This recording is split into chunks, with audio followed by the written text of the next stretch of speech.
Is there a difference between physical dependence and addiction? Yes.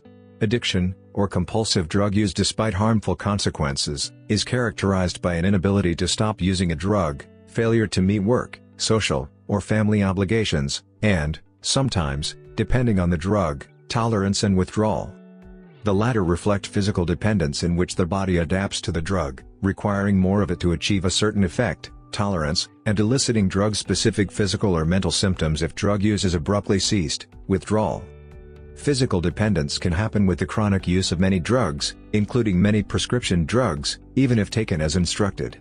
Thus, physical dependence in and of itself does not constitute addiction, but it often accompanies addiction.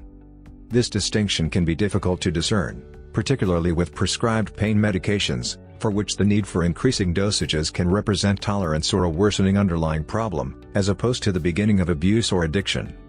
In traditional diagnoses, addiction generally referred to a person's physical reliance on alcohol, drugs, and other substances and behaviors, while dependence was viewed more as the psychological reliance on the addictive behavior.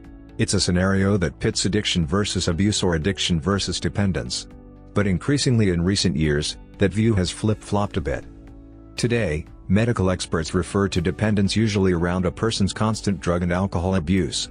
Conversely, chronically addictive behaviors like compulsive sex, constant gambling, and even non-stop internet usage can be seen as an addiction.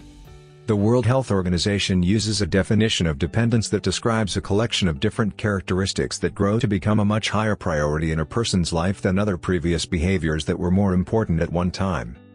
Consider the case of an emerging marijuana smoker or pill taker. At first, starting this behavior is an extra activity, but as the user becomes more dependent on the high, it can turn into the main activity. This is where dependency can turn into a full-blown addiction, when the substance abuse becomes the all-encompassing main priority.